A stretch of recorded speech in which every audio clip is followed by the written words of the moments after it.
ஆண்டு 2 ஆண்டுகளைப் போல 3 தினங்களாக இந்த அண்ணாள் பரிபாலிக்க அண்ணாளுக்கு பிறந்த நட்சத்திரத்தை பிறந்த நாளை கொண்டாடுவது அப்படிங்கிறது 3 நாளாக கொண்டாடுறோம். அதில் முதல் 2 நாட்கள் சத்சங்கமாகவும் 3வது நாள் திருத்திரமாக எம்பெருமானுக்கு செய்யக்கூடிய திருத்திரமாகவும் செய்வோம்.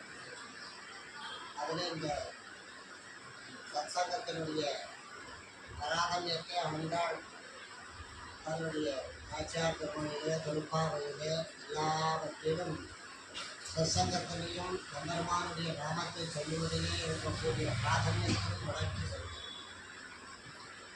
அதனால நாமும் ஆண்டாளுடைய அந்த பிறந்த நாளை முன்னிட்டு எம்பெருமானுடைய வృத்தாந்தங்களையும் எம்பெருமானுடைய வைபவங்களையும் சத்விஷயங்களையும் சம்பிரதாய விஷயங்களையும் நாம் தெரிந்து கொண்டு நாம் எப்படி இருக்கிறோம் என்பதை அறிந்து கொண்டு எப்படி இருக்க வேண்டும் என்பதை தெரிந்து கொண்டு அதன் பிரகாரம் வாழ வேண்டும் என்பதற்காக இந்த சத்சங்கத்திலே இன்று ஏற்பாடு செய்யப்பட்டிருக்கிறது. அதிலே இன்றைய தினம் பராங்குச முனிவருடைய வைபவம், விட்டுச்சிக்கருடைய வைபவம், ஸ்ரீ ஆண்டாளுடைய வைபவம், ஸ்ரீ ராமானுஜருடைய வைபவம்னுட்டு முக்கியமான பிரதானமாக இருக்கக்கூடிய சித்தாந்த பிரவர்த்தகர்களாக இருக்கக்கூடியவர்களுடைய வைபவத்தை இன்றைய தினம் அனுபவிக்க போகிறோம். அதே மாதிரி நாளைய தினம் சங்கத்தமிழ் மாலையின் சாரம், நாச்சியார் பெருமொழியின் சாரம், ஞான சங்கீர்த்தனத்தின் பெருமை, கைங்கரத்தின் பெருமைன்னுட்டு அந்த பெருமைகளை நாம் 2 தினங்களாக அனுபவிக்கிறோம். குறிப்பாக இதெல்லாம் என்னத்துக்காக சத்சங்கம் வைக்கணும், என்னத்துக்காக எம்பெருமானை ஆராதிக்கணும், என்னத்துக்காக வேத பிரபந்தம் சேவிக்கணும் அப்படிங்கிறதெல்லாம் எதற்காக அப்படின்ட்டு நாம் முதல்ல தெரிந்து கொள்ளும். வேத வாசிக்கிறது எதற்கு, சத் விஷயங்களை தெரிந்து கொள்றது எதற்கு அப்படிங்கிறதெல்லாம் நாம் தெரிந்து கொள்றது இப்போதான் நாம் இதை ஏன் செய்யணும், ஏன் செய்யக்கூடாது அப்படிங்கிறது தெரியும். முதல்ல நம்முடைய சம்பிரதாயத்தில் 3 விஷயங்கள் பிரதானமாக சொல்லப்படும்.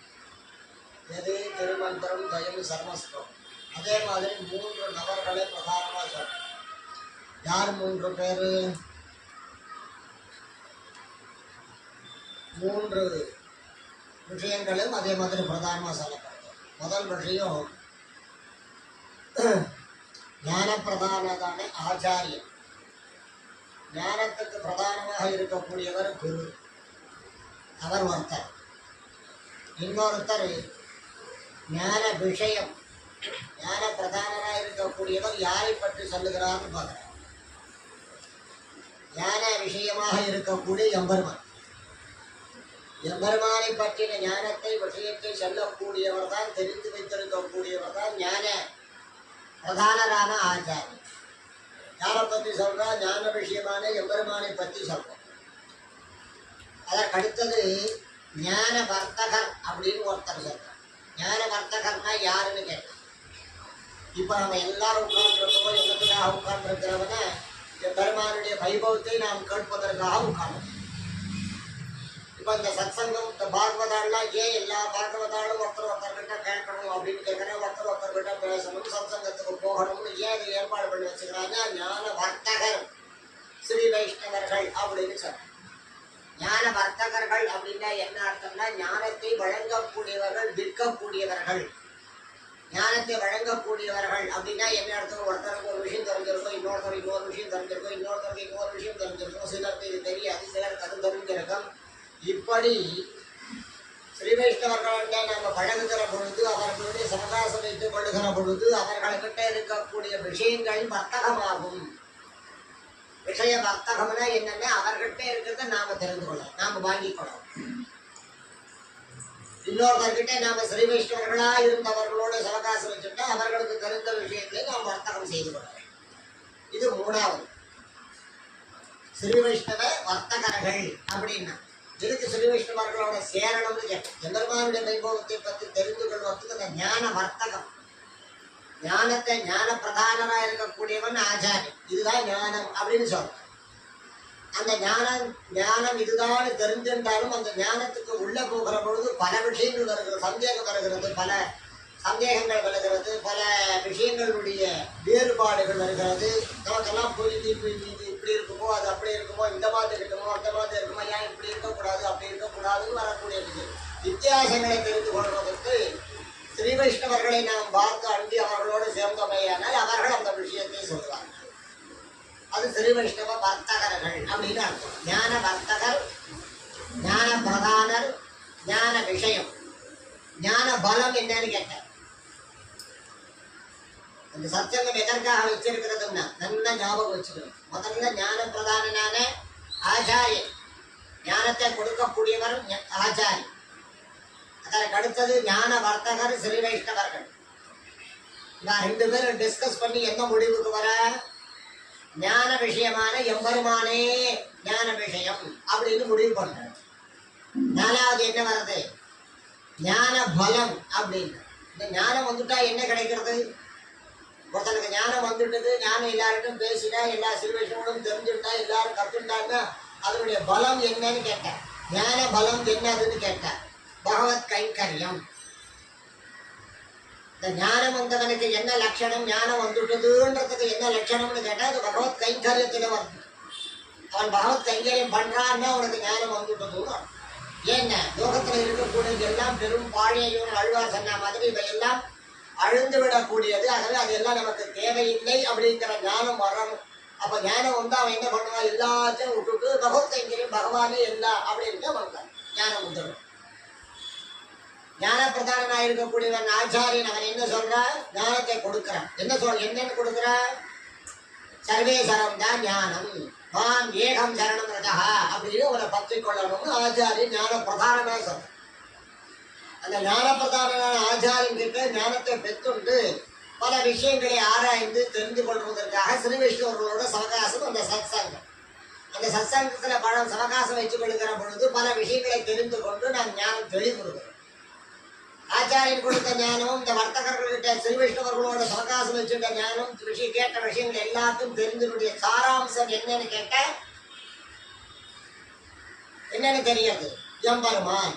ஞான விஷயம் எது, எம்பெருமான் ஸ்ரீமன் நாராயணன் சர்வேஸ்வரன் அவன் ஒருவன் தான் அப்படிங்கிற தீர்மானத்துக்கு வந்துடும். அதுதான் ஞானம். இந்த தீர்மானத்துக்கு வரக்கூடியதுதான் ஞானம். அப்போ ஞானம் வந்துட்டு நான் எம்பெருமானு தெரிஞ்சுட்டேன் அப்படின்னாக்கா அதற்கு அடுத்த ஸ்டேஜ் என்ன பண்ற, அந்த ஞானத்தினுடைய பலம், ஞானத்தினுடைய பலன் என்ன. ஞானம் கிடைச்சுடுத்து எனக்கு, ஆச்சாரியன் கிட்ட போனேன், ஞானத்தை கொடுத்தார், நிறைய விஷயங்களை தெரிஞ்சுட்டேன், நிறைய பாகவதர சிறுவைஷோட சத்தாசம் பண்ணிட்டேன், எம்பெருமான் தான் சாஸ்வதம் தெரிஞ்சுட்டேன். அப்ப எம்பெருமான் தான் ஞான விஷயம், எம்பெருமானை கெட்டியா பிடிச்சுட்டேன். எம்பெருமானை கெட்டியா பிடிச்சிட்டதுனால உனக்கு என்ன கிடைக்குதுன்னு, அவன் இவனை தன்னுடையவன் ஆக்கி கொள்ளுகிறான். யாரு, எம்பெருமான் தன்னுடையவனை ஆக்கி கொண்டு அவனுக்கு கைங்கரியத்தை கொடுக்கிறான். வேற ஒன்றும் வாண்டான இருக்கிற பட்சத்துல ஞானம் எம்பெருமான் தான் பிரதானம், லோகத்துல வேறு எதுவும் கிடையாதுன்னு ஞானத்தை அவன் தெரிஞ்சுட்டதற்கு பிற்பாடு எம்பெருமான் தான் எல்லாம் தெரிஞ்சுட்டதற்கு பிற்பாடு எம்பெருமான் அவனுக்கு ரட்சகம் பண்ணி தன் பக்கத்துல வைக்கும். அப்ப அவனுக்கு ரட்சகம் பண்ணி தன் கையில வைக்கிறதுக்கு கொள்றதுனா என்ன, பகவத் கைங்கரியம், எம்பெருமானுக்கு தொண்டு செய்யக்கூடிய சொருக்கம். அப்ப எம்பெருமான் பக்கத்துல அவனுக்கு ஞானம் வந்ததுக்கு உண்டான அர்த்தம் என்னன்னு கேட்டேன், பகவத் கைங்கரியம். சரி, பகவத் கைங்கரியத்தினால என்ன பலம் இருக்குதுன்னு, ஞானத்தினால என்ன பலன்னு கேட்டா ஞானத்தினால வந்த பலம் என்ன, பகவத் கைங்கரியம். எம்பெருமான் நமக்கு கைங்கரியம் கொடுக்கும். எம்பெருமானுடைய கைங்கரியம் கொடுத்தா ரொம்ப அருமை. என்ன எம்பெருமானுக்கு செய்த கைங்கரியத்தினால என்ன பலம்னு கேட்டேன். அதனால என்ன, எம்பெருமான் ஞானம் வந்துவிட்டது, ஆச்சாரியன் ஞானம் கொடுத்தா அந்த ஞானத்தின் மூலமா எல்லார்கிட்டையும் சேர்ந்து பேசி பழகி எல்லா நூல்களையும் தெரிஞ்சுட்டு எம்பெருமானே தான் சாஸ்வதம் கதின்னு தெரிஞ்சுக்கிட்டேன். அதற்கடுத்தது அந்த சாஸ்வதமான பொருள் எதுனாக்கா சர்வேஸ்வரன், ஞான விஷயம் சர்வேஸ்வரன், அதுவும் தெரிஞ்சுட்டேன். அப்போ சர்வேஸ்வரனே கதின்னு அடைஞ்சுட்டேன். சர்வேஸ்வரனை கதின்னு அடைஞ்சு விட்டேன். என்ன பண்ணா சர்வேஸ்வரன், பகவத் கைங்கரியம், கைங்கரியத்தை அவனுக்கு கொடுத்தா பக்கத்துல அழிச்சு வச்சுட்டா பகவத் கைங்கரியம் கொடுக்கும். பக்கத்துல எம்பெருமான் பக்கத்துல போய் பகவத் கைங்கரியம் பண்ணிட்டு இருந்தா அப்படின்னு சொன்னா அது அவனுடைய எண்ணெய் நிலமா போடும். பகவத் கைங்கரியமே பண்ணிட்டு இருக்கிற பொழுது அந்த பகவத் கைங்கரியத்தினால என்ன இருக்கிறது, சதாவை சேர்ந்து ஆவுன்னு சொல்லிட்டு இருக்கிறதுனாலயோ இல்ல துர்பாவை சொல்லிட்டு இருக்கிறதுனாலயோ ஆராதனை பண்ணிட்டு இருக்கிறதுனால என்ன இனிமைன்னு கேட்கிறேன். அதுக்கு அடுத்த ஸ்டேஜுக்கு கொண்டு வராது. எம்பெருமான் தனக்கு அனுகிரகம் பண்ணி என்ன சேர்த்துட்டா அப்படின்னா எம்பெருமான் ஒருத்தனை அனுகிரகம் பண்ணி தன் பக்கத்துல வைத்து கொண்டான் என்றால் அதற்கு அடுத்த ஸ்டேஜ் அவர்களுக்கு என்ன கொடுக்கிறான் எம்பெருமான் கேட்கிறான். அந்த பகவத் கைங்கரியத்தினுடைய இனிமை என்னது, அந்த பகவத் கைங்கரியத்தினுடைய பலத்தினுடைய இனிமை என்ன, அந்த பலம் என்ன, பகவத் கைங்கரியத்தினுடைய பலம் என்னன்னு யோசிக்கிறார். அப்ப என்ன சொல்றார், அந்த பலம் பாகவத கைங்கரியம் அப்படின்னு கடைசியா எம்பெருமானுக்கு நாம் எம்பெருமானேன்னு தெரிஞ்சுட்டோம். எம்பெருமான் உடனே என்ன பண்றான், இவன் நம்ம வஸ்து ஆயிட்டான், இவனுக்கு அவன் கைங்கரியம் கொடுத்து நம்ம பக்கத்துல வச்சுட்டு இருக்கிறான். பக்கத்துல வச்சுட்டு இருந்து அவன் என்ன பிரீத்தி கொடுக்குறான், இதனால இந்த கைங்கரியத்தினால என்ன இனிமை நான் கொடுக்கணும்னு சொல்றான். எம்பெருமான் கத்துக் கொடுக்குறான் அவனுக்கு. எம்பெருமான் கத்துக் கொடுக்குறான் அந்த ஞானமுடைய பக்தனுக்கு. என்னன்னு, என்ன நீ வந்து நாம்தான் பிரதானம்னு ஞானம் உனக்கு ஆச்சாரம் கொடுத்த அந்த ஞானத்தை நீ உறுதி செய்ததுக்காக பல விசாரம் கேட்டேன். எல்லாம் தெரிஞ்சுட்டு நாம் தான் தெரிஞ்சுட்டேன். ஞான விஷயம் யாருன்னா சர்வேஸ்வரன் அப்படின்னு தெரிஞ்சுட்டேன். சர்வேஸ்வரன் நீ என்னையே கெட்டிமா பிடிச்சுட்டதுனால நான் உனக்கு அனுகிரகம் பண்ணி எனக்கு கைங்கரியம் கொடுக்குறேன். என்னோடவே இருந்து கைங்கரியம் பண்ணிட்டு இருக்கிறேன், உனக்கு அனுகிரகம் பண்ணிட்டேன். இந்த கைங்கரியத்தினுடைய பலம் என்னன்னு கேட்டேன். அடுத்த ஸ்டேஜுக்கு போகிற போது கைங்கரியம் பண்ணிட்டே இருந்துட்டு இருக்கிற போது என்னன்றா, சரி எப்படி இருந்தாலும் இவனுக்கு அடுத்த ஸ்டேஜ் எங்க எடுத்துட்டு போகணும், வீடு பேர் தான் கொடுத்தான். வீடு பேர் கொடுக்கறதுக்கு எனக்கு என்ன தேவைன்னு பாகவத கைங்கரியம். அப்ப அதனுடைய இனிமை என்னன்னு கேட்டேன். பகவத் கைங்கரியத்தினுடைய இனிமை எது, பாகவத கைங்கரியம் அப்படின்னு. அப்ப 4 ஸ்டேஜ் வச்சிருக்கிறேன். ஒண்ணு, முதல்ல ஆச்சாரியன் நடந்து ஞானத்தை சம்பவிச்சு கொள்றது. ஞானத்தை சம்பவிச்சுன்ற பிற்பாடு ஆச்சாரியன் சொல்றது சரியா இல்லையா அப்படிங்கிறத எப்படி தெரிஞ்சுக்கிறாய்வா, பல விஷயங்களை பல பேர்கிட்ட பேசி தெரிஞ்சுக்கிறா, பல கிரந்தத்தை படித்து தெரிஞ்சுக்கிறா, பலரோட சத்தங்களை உபன்யாசங்களை கேட்டு தெரிஞ்சுக்கிறா. அப்போ எல்லாத்தையும் கேட்டு தெரிஞ்ச உடனே என்ன ஆகுது, தெளிவா ஞானம் வந்துடுது. ஞானத்துக்கு ஒரே ஞானமான விஷயம் எதுன்னா லோகத்துல மற்ற எல்லாம் அழிஞ்சு போடுறது சர்வேசன் ஒருவன் தான் நிலையான ஞான விஷயம்னு சர்வேஸ்வரனை தெரிஞ்சுடும். 3வது விஷயம் சர்வேஸ்வரனை தெரிஞ்சுட்டேன். 4வது விஷயம் என்ன, சர்வேஸ்வரனை தெரிஞ்சுட்டதுனால சர்வேஸ்வரனை கணக்க பண்ணி சரி என்னண்டா அப்படின்ட்டு என்னையே கதி இருக்கிறதுனால நான் அவனுக்கு அனுகிரகம் பண்ணி என்னுடைய கைங்கரத்தை கொடுக்குறேன் அப்படின்ட்டு எம்பெருமான் கைங்கரி. எம்பெருமானுடைய கைங்கரம் ஒருத்தருக்கு கிடைக்கணும்னா என்ன அர்த்தம் வேணும், அவனுக்கு ஞானம் சம்பவிச்சு இருக்கணும்னு. எம்பெருமானுடைய கைங்கரியம் சொன்னா கிடைக்கிறது இல்லை. அவன் எம்பெருமானே கதின்னு தெரிஞ்சுட்டான். அப்போ அவனை பக்கத்துல அழிச்சு வச்சுக்க. அப்ப அவனுக்கு பகவத் கைங்கரியம் கட்டணும். பகவத் கைங்கரியமே வலிண்டு இருக்கிறதுனால அவனுடைய என்ன நிலை, நான் பகவத் கைங்கரியத்தினுடைய என்ன நிலம் என்னன்னு கேட்டேன். அப்ப சர்வேஸ்வரன் சொன்னா என்னுடைய மகிழ்வு என்னன்னு கேட்டா, சர்வேஸ்வரன் சொல்றான் எனக்கு மகிழ்வு நீ அர்ஜபாத்தை சமர்ப்பிக்கிறதுனாலையோ உபயோகத்தை பாராயணம் பண்றதுனாலையும் எனக்கு மகிழ்வு அப்படி. கடைசி 5வது சொல்லி அப்போ பாகவத கைங்கரியம். பாகவத கைங்கரியம் தான் பகவத் கைங்கரியத்தினுடைய பாவம் மகிமை. பகவத் கைங்கரியம் பண்றவனுக்கு பாகவத கைங்கரியம் தானே லபிக்கும் சித்திக்கும் அவனே கொடுக்குறான். ஒரு பாகவத கைங்கரியம் ஒருத்தர் பண்றான்னா அவளுக்கு தானே வர தர்மங்கா பண்றதுனாலயோ வயசனஸ்காரம் பண்றதுனாலயோ அவள் பணம் வச்சுருக்கிறான் அப்படிங்கிறதுனாலயோ பாகவத கைங்கரியம் ஒருத்தர் பண்ணிட முடியும். பாகவதாளுக்கு ஒருத்தர் கைங்கரியம் பண்ணணும்னு இருந்தா பண்றா அப்படின்னாக்கா அதுக்கு பகவானுடைய கிருபை இருக்கணுங்க. பகவான் அங்கீகரித்தாரையானால் அவன் இவன் தன்னுடையவனாக ஆக்கிக் கொண்ட பிறகுதான் இவனுக்கு பாகவத கைங்கரியம் பண்றதுக்கு யோக்கியதை கிடைக்கும். இல்லைன்னா பாகவத கைங்கரியம் பண்றதுக்கு யோக்கியதை. பலர் என்ன பண்ணுவா, பெரிய பெரிய கோவில் கட்டுவா, பெரிய பெரிய கோவில் கட்டுறதுக்கு உதவி பண்ணுவா, தங்க கலச வைக்கிறதுக்கு 1/2 கிலோ தங்கம் வாங்கி கொடுப்பா, நிறைய செய்வா. ஆனா என்ன பண்றது, பகவத் கைங்கரியத்தோட இல்லை நிலம் என்ன எங்க இருக்குதுன்னா பாகவத கைங்கரியம் தான். இதுக்கெல்லாம் எம்பெருமான் இவனுக்கு அனுக்கிறோம், இவனுக்கு கொடுக்குறானா கொடுக்குறேன். கோவில் கட்டேன்னு சொல்றேன். எம்பெருமான் தான் கதின்னு தெரிஞ்சுட்டு, எம்பெருமான் தான் ஞான வஸ்து, எம்பெருமான் தான் உயர்ந்தவன் தெரிஞ்சுட்டா கோவில் கைங்கரியம் பண்றான்.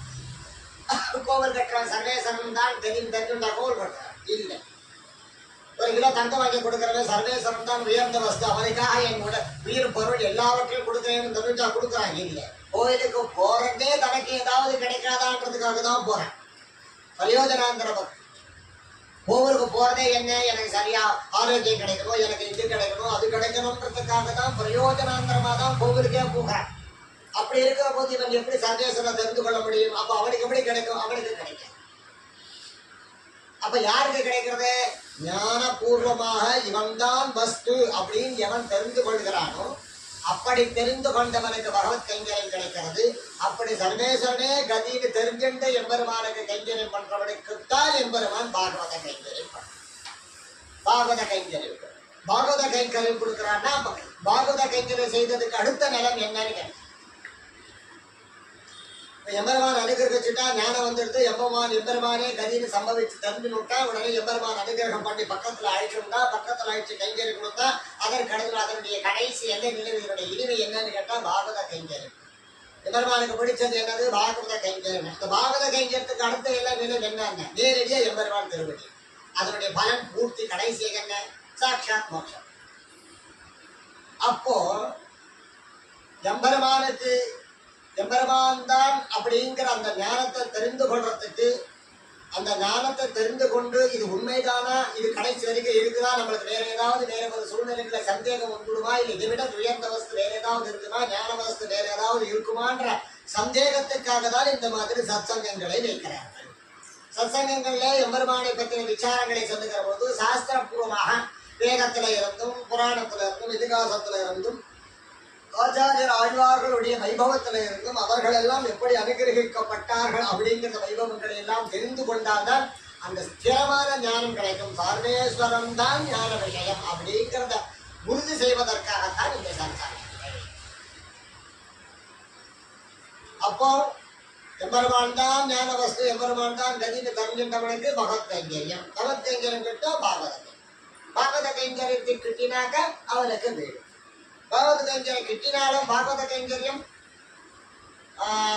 நோட்டம் ஒன்றிலே நுண்ணறிவிலேன்னு சொல்ற மாதிரி அந்த பாகவத கைங்கரியத்துல என்ன கைங்கரியம்னு கேட்டேன். பாகவத கைங்கரியம் ஒருத்தர் ஒரு பாகவதற்கு கைங்கரியம் பண்ணணுங்கிற என்ன பண்ற? ஒரு பாகவதான வந்து திருமலை கைஷன் வந்து அவர் திருவடி மலைக்கு 5 பாதம் சமர்ப்பிச்சுட்டு கண்ணன் குச்சேலருக்கு பண்ண மாதிரி பாகவதால அழிச்சுட்டு வந்து அவருக்கு திருவடி சித்தி பண்ணி அந்த ஸ்ரீபாத தீர்த்தத்தை தான் ஸ்வீகரிச்சுட்டு அந்த ஸ்ரீபாத தீர்த்தமே கங்கையை விட உசக்தியானதுன்னு நினைத்து நான் கங்கைக்கு போயிட்டு வந்தா பாபம் போச்சு, இந்த பாகவதா வந்தா ஏதோ பாகம் வந்தா பாதம் தச்சுட்டு அப்படின்றது இல்லை. கங்கைக்கு போய் குளிச்சுட்டா மோட்சம் கிடைக்கும், பாபம் போகணுன்ற மாதிரி இருக்கிறபடினாலே அதை விட வசத்தியானது பாகவதாளுடைய ஸ்ரீபாத தீர்த்தம் அப்படின்னு நினைச்சு அந்த பாகவதனை ஆராதனை பண்ணி அந்த பாகவதனுடைய திருவடி தீர்த்தம் கங்கையினுடைய புனிதமானது அப்படின்னு நினைச்சு தான் சீகரித்து தான் புரோட்சிச்சுண்டு அர்க்கிபாத சமர்ப்பிச்சுண்டு அந்த பாகவதனுக்கு எவ்வளவு மனம் அவனுக்கு என்ன பிரியமா இருக்குதோ தனக்கு தன்னால எப்படி அவனை ஆராதிக்க முடியுமோ அப்படி எல்லாம் ஆராதித்து அவனை சந்தோஷப்படுத்தி அனுப்புவதுங்கிறது பாகவத ஆராதனை. பாகவத ஆராதனைனா ஏதோ அப்படி நாலு வந்துட்டே இருந்தா ஒரு வேஷ்டி வாங்கி கொடுத்தா பாகவத ஆராதனம், எங்காவது வந்தா நான் சாப்பாடு போட்டு அமைச்சேன் அது ஒரு ஆராதனம், அப்படி சொல்லிக்கிறது கிடையாது. பகவதாளா இருக்கக்கூடியவாளுடைய லட்சணம் அப்படின்னா லட்சணத்தை பார்க்கறதுக்கு எனக்கு யோகியதை இதே இல்லை.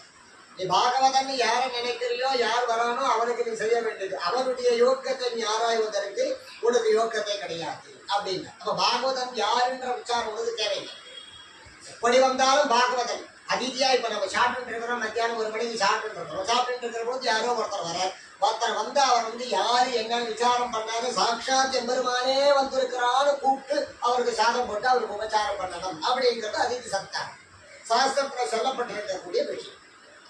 நம்ம சாப்பிடறதுக்கு முன்னாடி வந்துட்டா அப்படின்னாக்கா அவளை கூப்பிட்டு எம்பெருமானே வந்திருக்கிறான் நம்ம வீட்டுக்கு சாப்பிடுறதுக்கு அப்படின்ட்டு அவனை கூப்பிட்டு அவனுக்கு எல்லா விதமான வைபவங்களும் பண்ணி அவனுக்கு சாப்பாடு போட்டு அனுப்பிச்சு அப்படின்னா என்ன அர்த்தம்? அவன் தாழ்ந்தவனா, பிச்சைக்காரனா, இல்லை தாழ்ந்த ஜாதியினரா, இல்லை வந்து ரொம்ப பணக்காரனா, இல்லை வந்து ஒண்ணுமே இல்லாதவனா, இல்லை குஷ்டரோகியா, வியாதியஸ்தரா அப்படியெல்லாம் பார்க்கறது இல்லை. சர்வேஸ்வரன் எப்படி வேண்டுமானாலும் வருவான்னு சொன்னான்.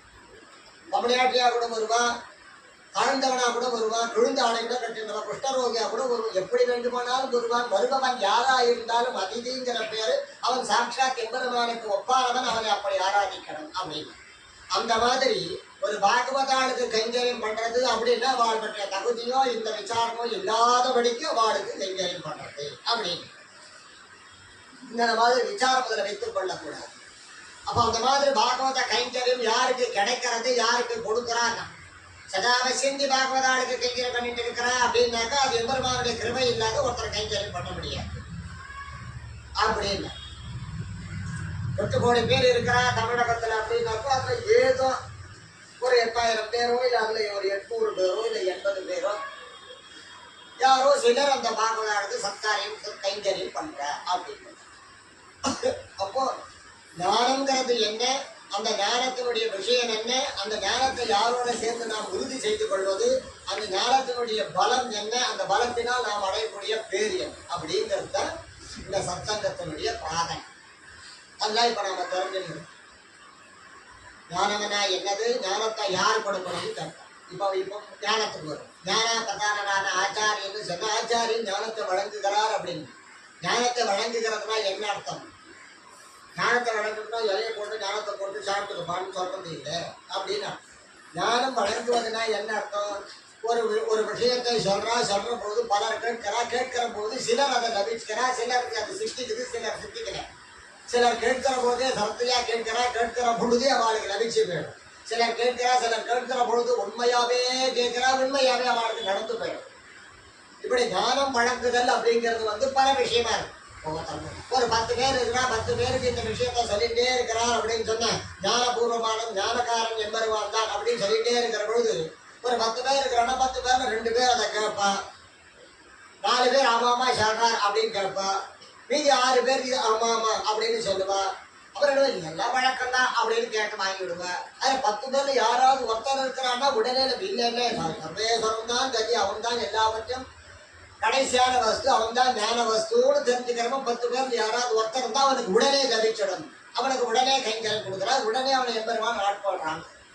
அந்த மாதிரி ஞானம் வழங்குறதுனாக்கா எல்லாருக்கும் அப்படி இல்லை.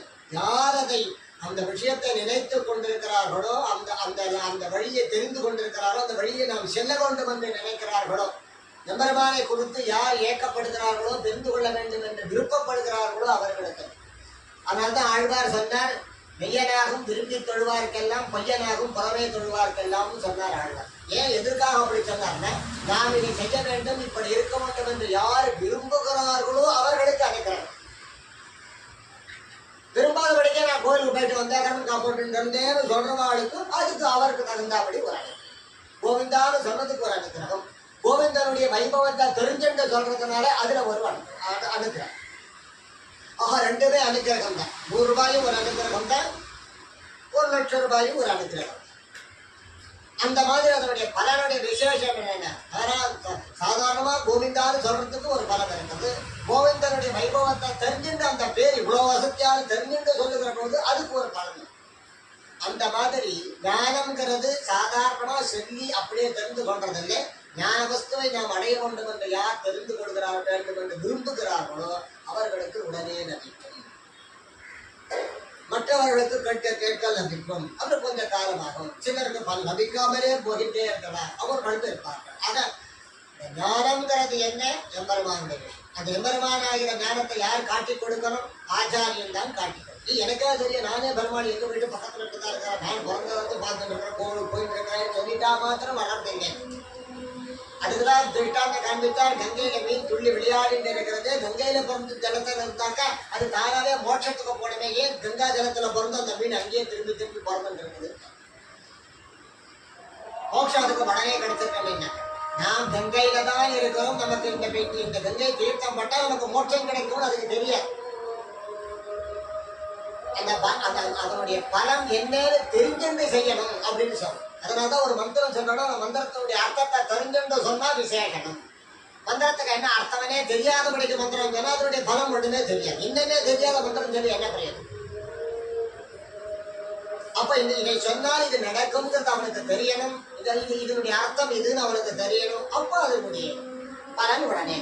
அதான் ஞானம்ங்கிறது எம்பெருமான் அப்படிங்கிறத ஆணைத்தரமா தெரிஞ்சுட்டு இருக்கிறவாளுக்கு அது இல்லை. அப்ப என்ன அர்த்தம்? 5 ஸ்டேஜ்.